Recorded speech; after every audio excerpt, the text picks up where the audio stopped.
बच्चों, आज फिर इतिहास के पाठ 9 मुगल दरबार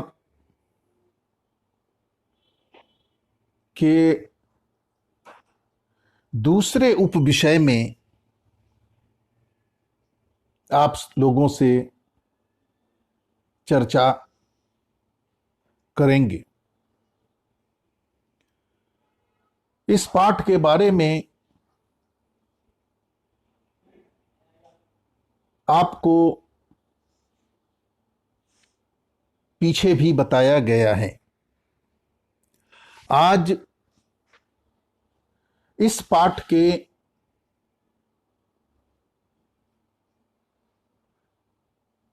मुख्य बिंदु जो बहुत ही महत्वपूर्ण है,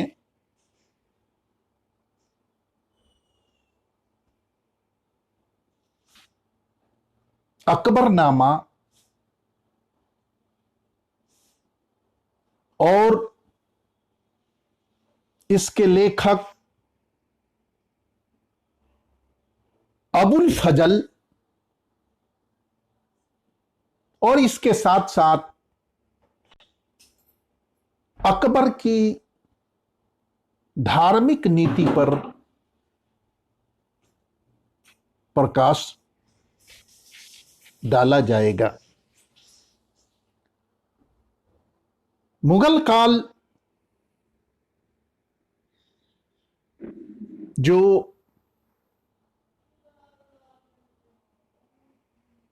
16वीं शताब्दी से लेकर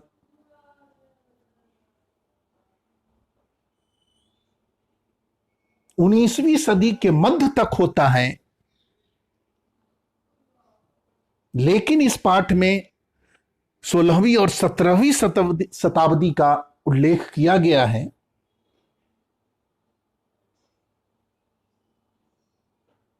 इनके विभिन्न शासकों के बारे में चर्चा हुई है, लेकिन जो बहुत ही महत्वपूर्ण शासक हुए हैं, अकबर, जिसको भारतीय इतिहास में अकबर महान के नाम से जाना जाता है, तो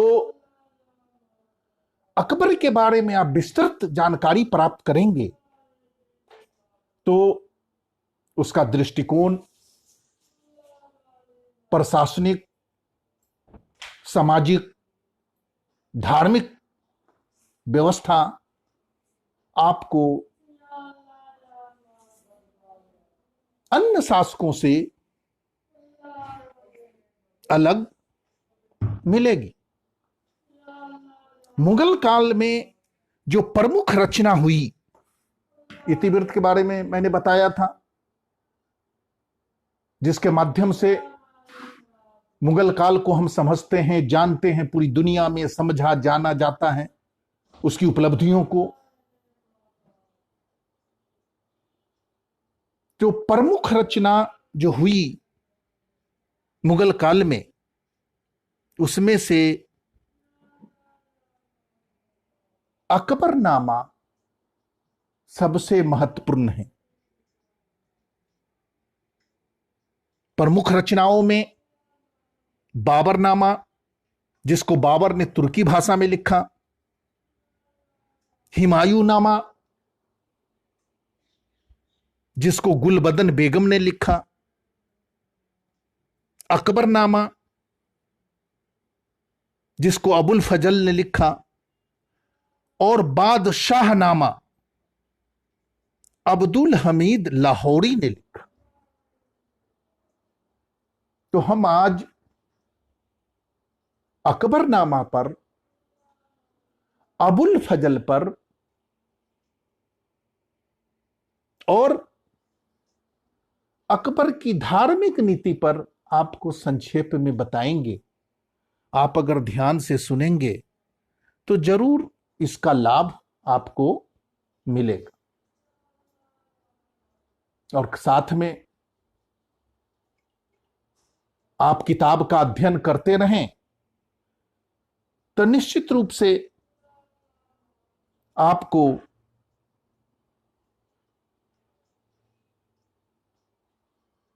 विषय के बारे में अधिक जानकारी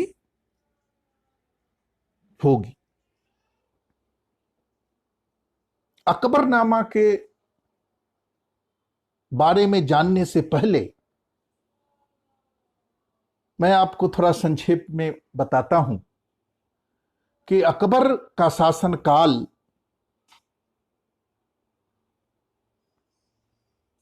जो लगभग 50 वर्षों का होता है, 1556 से लेकर 1605 तक,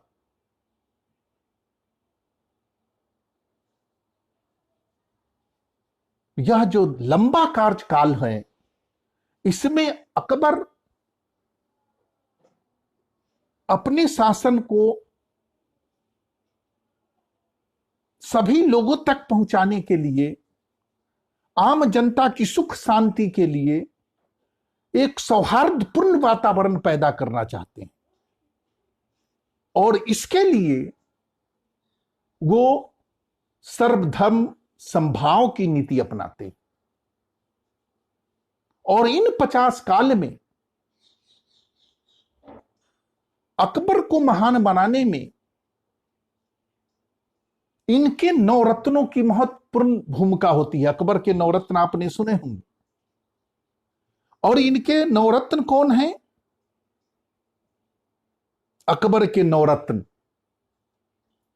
अबुल फजल, फैजी, तानसेन, बीरबल, राजा टोडरमल, राजा मानसिंह, अब्दुल रहीम खान खाना, फकीर अजीजुद्दीन, मुल्ला दो प्याज।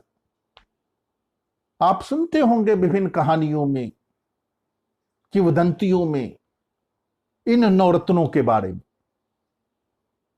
इन नवरत्नों में सबसे महत्वपूर्ण जो नवरत्न में से एक था वो अबुल फजल, प्रकांड विद्वान, विभिन्न भाषाओं का ज्ञाता, बहुत प्रबुद्ध, विषयों की गहरी जानकारी, और उस समय के राजकाज में अकबर के सलाह मशवरे में, अकबर के नजदीकियों में इसकी बड़ी वरीयता थी, बड़ा सम्मान था। इनके फोटो भी मैं दिखाता हूं। ये है नवरत्न जिनका नाम मैंने पहले बताया। ये इनके ये चित्र हैं। तो इनमें से हम अबुल फजल के बारे में आपको बताना चाहते हैं, जिन्होंने अकबरनामा की रचना की, जो मुगल काल का अद्भुत अद्वितीय रचनाओं में माना जाता है। पूरे विश्व में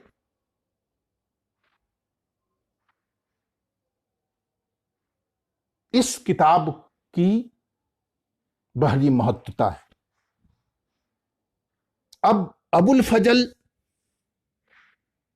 जो अकबरनामा के लेखक थे, इनका भरण पोषण मुगल राजधानी आगरा में ही हुआ।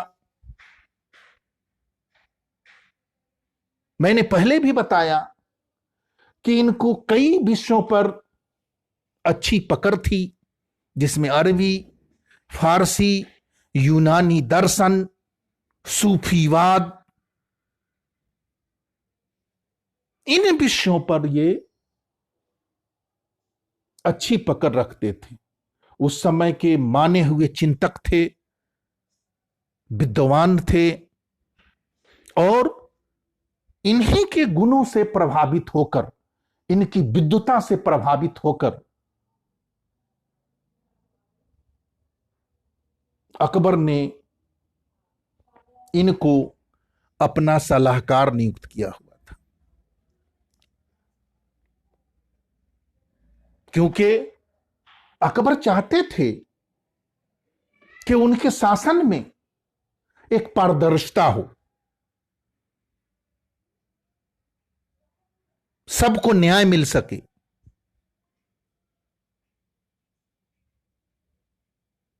सबके साथ अच्छा व्यवहार हो सके। तो अकबर की जो नीति थी, जो शासन पद्धति थी, उसमें अबुल फजल का बहुत बड़ा योगदान था। मैंने पहले ही भी बताया कि अकबर के विभिन्न फैसलों में, राजकीय, शासकीय और अन्य तरह के फैसलों में इनकी बहुत बड़ी भूमिका थी। और यही कारण है कि अकबर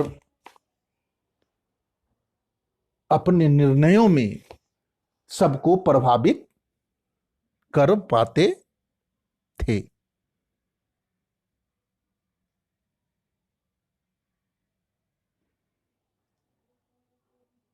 अकबर ने इनको एक महत्वपूर्ण जिम्मेदारी दी और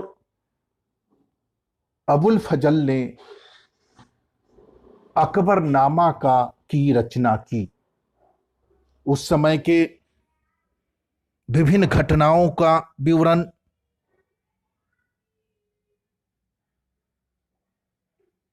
ऐतिहासिक घटना हो, सामाजिक घटना हो, धार्मिक घटना हो, सबको संग्रह करके, इकट्ठा करके, साक्ष्य को जुटाकर, लोगों से मौखिक तथ्य इकट्ठा करके इन्होंने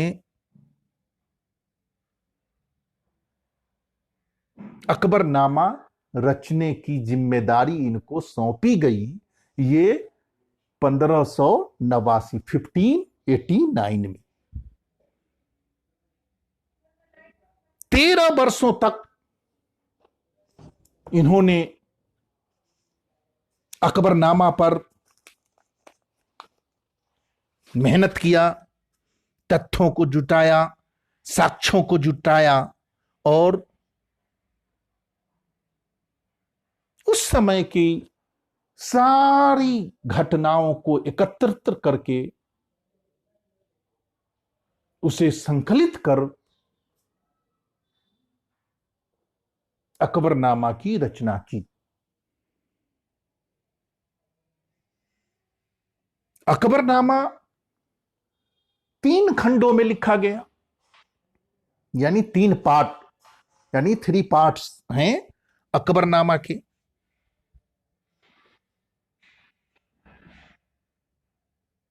पहला जो पार्ट्स है उसमें आदम से लेकर, यानी मानव जाति के जीवन पर खगोलीय चक्र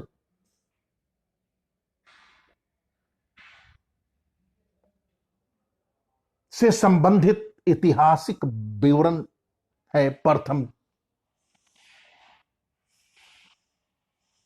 खंड में, जिसमें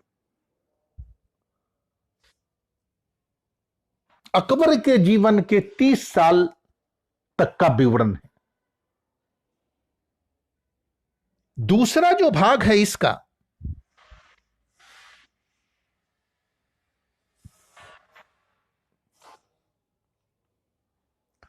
अकबर के 46वें वर्ष तक का विवरण है, यानी अकबर का शासन कार्य कैसे चला, क्या कौन सा युद्ध किए, किसको पराजित किया, कौन कौन सी नीति अपनाई गई, ये पूरा विवरण, यानी अकबर के 46वें 46 ईयर ऑफ द शासन का इसमें पूरा विवरण है, जो अकबरनामा का दूसरा जिल्द है, दूसरा खंड है।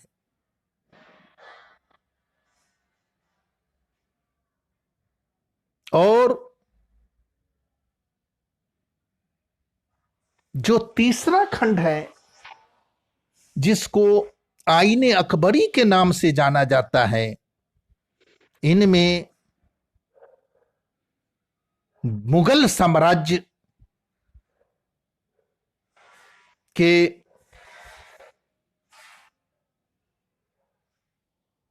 मिश्रित सांस्कृतिक और सामाजिक विवरण का चित्रण है। विभिन्न धर्मों का उल्लेख है, हिंदुओं का, बौद्धों का, जैनियों का, मुसलमानों का। जो ये सांस्कृतिक मिश्रित जो सभ्यता है, उसका विवरण आईने अकबरी में देखने को मिलता है। मैं बताता चलूं कि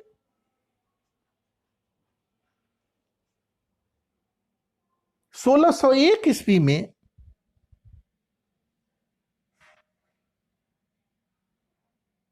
अबुल फजल की हत्या कर दी जाती है। आप लोगों ने पढ़ा होगा सलीम की कहानी, जो अकबर का पुत्र होता है, जो बाद में जहांगीर बनकर शासन करता है। वो अपने पिता के साथ विद्रोह करता है और उस विद्रोह के निशाने पे अबुल फजल भी आ जाते हैं। जो सलीम से अकबर का मतभेद होता है और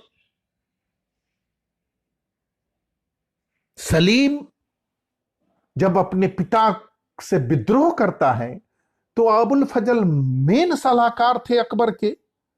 तो यह माना जाता है, उसकी यह मान्यता थी कि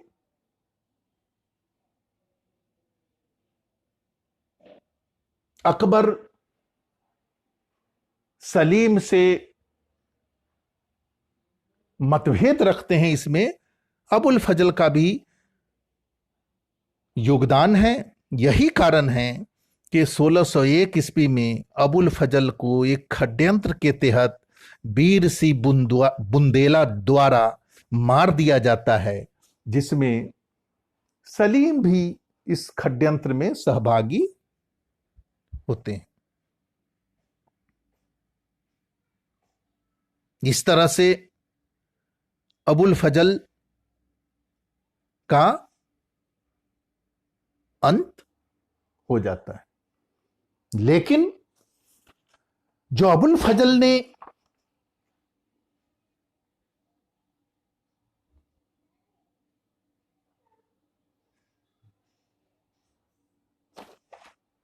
अकबरनामा की रचना की, ये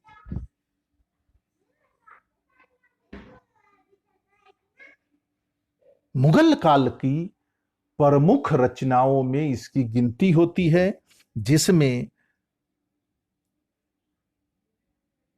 अकबर के विभिन्न सत्ता स्वरूपों के बारे में, युद्धों के बारे में, राजनीतिक घटनाओं के बारे में बताया गया है। मैंने पहले भी बताया कि अबुल फजल विभिन्न भाषाओं का ज्ञाता था। अरबी और फारसी भाषा पे इसकी बड़ी पकड़ होती थी और उस समय में फारसी मुगल काल की राजकीय भाषा थी। इसलिए फारसी जानने वालों को वरीयता दी जाती थी और इस कला में अबुल फजल बहुत ही धनी थे।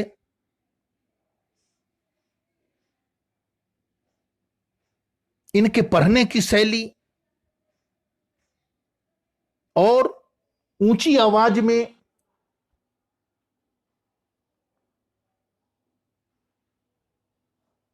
राज दरबार में किस तरह से फारसी भाषा का उच्चारण किया जाता था, पढ़ा जाता था, लय में इसको बहुत महत्व दिया जाता था। और यही कारण है कि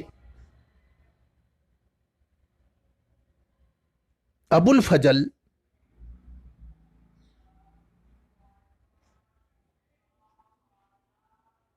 राजकीय कार्यों में, राजा के निर्णयों में उसकी भागीदारी थी और राजा को एक दैवीय रूप में प्रस्तुत कर लोगों के सामने राजा को एक भगवान के प्रतिनिधि के रूप में प्रस्तुत करने का भी एक राजकीय सम्मान तरीके से जो प्रस्तुतिकरण है वो भी अबुल फजल द्वारा दरबार में प्रस्तुत किया जाता था, जो बड़ा अद्भुत था, लोगों पे अच्छे प्रभाव डालते थे।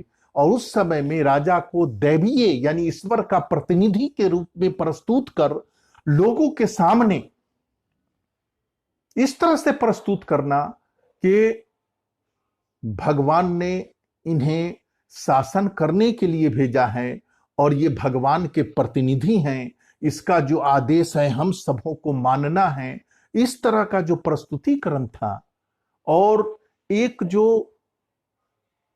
तरीका था राज दरबार में प्रस्तुत होने का विभिन्न लोगों को, वो सारी चीजें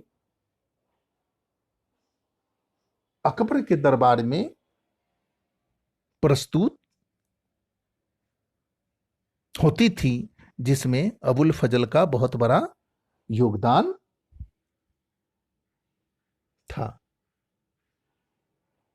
और अकबर की धार्मिक नीति जो थी इससे बहुत ज्यादा प्रभावित थी। यही कारण है कि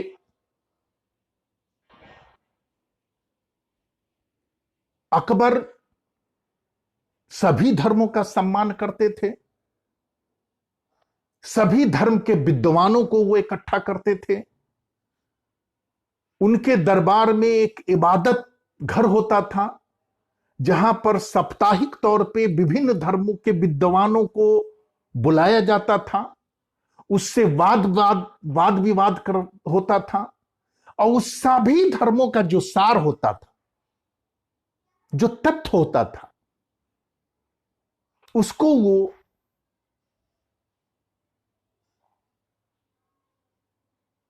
समझकर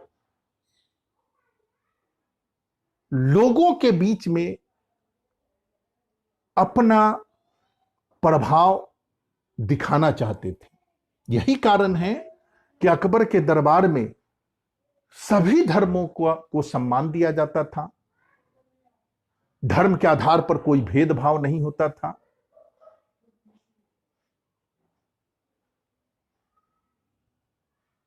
सब धर्म समभाव की बात की जाती थी, सब धर्म के लोगों को हर तरह की स्वतंत्रता थी।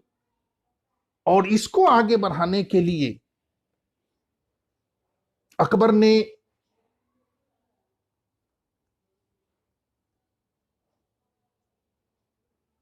जो नीति अपनाई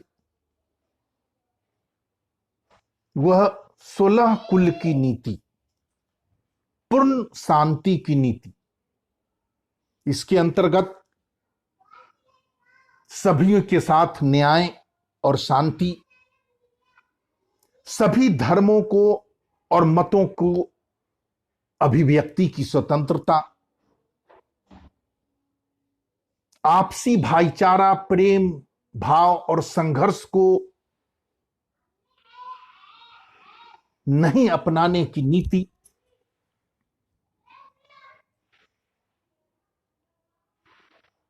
सबके साथ समान व्यवहार, हर व्यक्ति को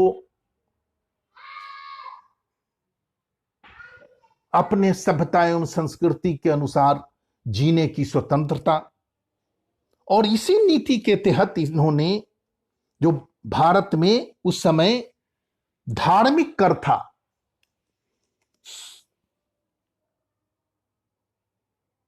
उन्होंने समाप्त किया। 1563 में उन्होंने तीर्थ यात्रा कर और फिर 64 में अगले साल जजिया कर समाप्त किया। अभी इसके बारे में थोड़ा बता दूं, ये क्या था। ये ऐसा कर था कि जो इस्लाम धर्म को नहीं मानने वाले लोग थे उसको एक टैक्स देना पड़ता था प्रति वर्ष, वार्षिक तौर पर, जिसे जजिया कर कहा जाता था। इस्लाम धर्म को नहीं मानने वाले सभी संप्रदायों को धार्मिक कर साल में एक बार राजा को देना पड़ता था। उसको हम जजिया कर कहते हैं, जो मुगल काल में शुरू पहले से था, जिसको अकबर ने समाप्त कर दिया 1564 में। और एक था तीर्थ यात्रा कर।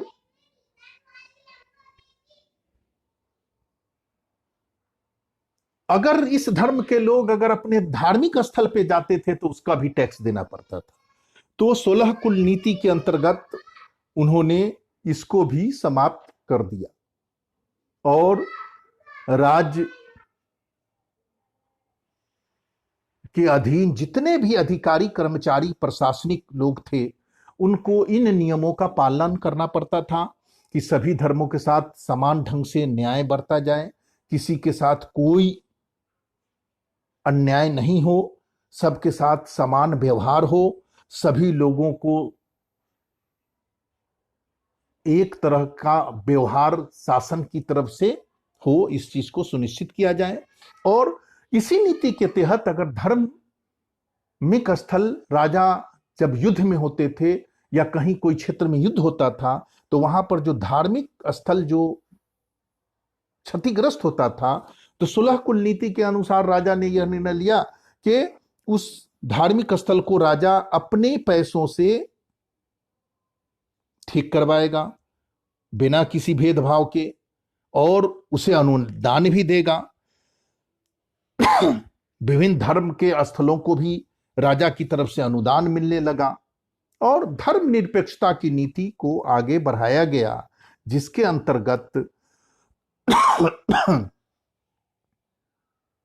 बादशाह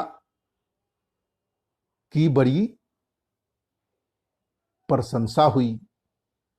यहां पर इसी नीतियों के माध्यम को लागू करने के बाद जो अभिजात वर्ग थे, जो ईरानी, तुरानी, अफगान, राजपूत, दक्कनियों, राजा के प्रति वफादारी के पद यानी पुरस्कृत किया जाता था, जो इस तरह के लोग थे जो। तो 16 कुल की नीति जो बहुत ही महत्वपूर्ण है, इसको समझना बहुत जरूरी है। अगर 16 कुल की नीति को आपने समझ लिया, जो बहुत ही महत्व, इसी से उत्साहित होकर अकबर ने एक धर्म की शुरुआत की जिसका नाम था दीन-ए इलाही। हालांकि यह धर्म बहुत ज्यादा नहीं फैल सका। सभी धर्मों का सार लेकर अकबर ने एक धर्म की शुरुआत की जिसका नाम था दीन-ए इलाही। इसके अनुयायी हिंदू, मुसलमान सब थे। इसमें पारसी, जैन और अन्य धर्मों के विचारों को शामिल किया गया। लेकिन कहा जाता है कि अकबर और बीरबल के अलावा इसके अनुयायियों की संख्या यानी राजमहल से बाहर नहीं जा सकी और यह जो नया धर्म था वो अकबर के साथ ही समाप्त भी हो गया। लेकिन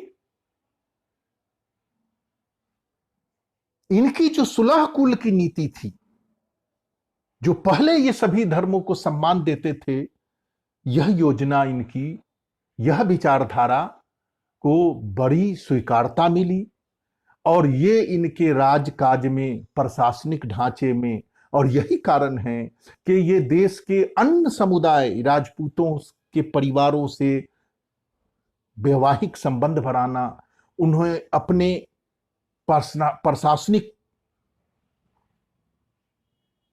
व्यवस्थाओं में नियुक्त करना, उसकी भागीदारी बढ़ाना, इस चीज को बढ़ावा मिलने के कारण था कि अकबर की स्वीकारता देश के विभिन्न समुदायों में देखी गई। तो इस तरह से आज के पाठ में हम लोगों ने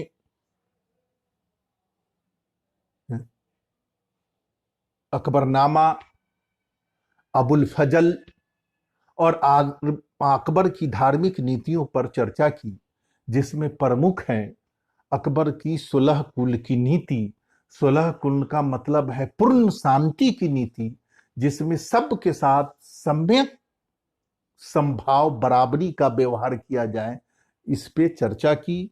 ये बहुत ही महत्वपूर्ण अकबर के शासनकाल के नीतियों में प्रमुख हैं। इसको आप जरूर किताब में पढ़िए। किताब में पढ़ने के लिए मैं बार बार आपको कहता हूं कि आप एक बार जरूर ये सुलह कुल पेज नंबर 233 पे इसको देखिए। अकबरनामा 230, 31, 32, 33 इन पेजों पे आप जब देखेंगे तो आपको अकबर की धार्मिक नीति के बारे में, अकबरनामा के बारे में, अबुल फजल के बारे में आपको प्रमुख तथ्य जरूर मिलेगा। तो इनको अगर आपने एक बार देख लिया तो निश्चित रूप से आज जो आपके बीच में चर्चा हुई, इसका लाभ आपको मिलेगा। एक बार जरूर इसे पढ़ने का प्रयास कीजिएगा और जो बातें बताई गई हैं इसको कॉपी पे नोट कर लीजिए, 1-2 पेज में लिख लीजिए। तो निश्चित रूप से इससे संबंधित कोई भी सवाल आएगा आप उसको उत्तर देने की स्थिति में होंगे। तो इस तरह से आज की बात यहीं समाप्त होती है। किसी बच्चे को कोई अगर दिक्कत हो, कुछ हो, तो कमेंट बॉक्स में आप लिखिए। नहीं होता है तो मेरे व्यक्तिगत नंबर पे भी टच कर सकते हैं और अधिक से अधिक रिवीजन करके बार बार चैप्टर को पढ़ के विभिन्न तथ्यों को अधिक से अधिक समझकर अच्छी तैयारी कर सकते हैं, जिसका परिणाम आपको परीक्षा में देखने को मिलता है। बहुत बहुत धन्यवाद।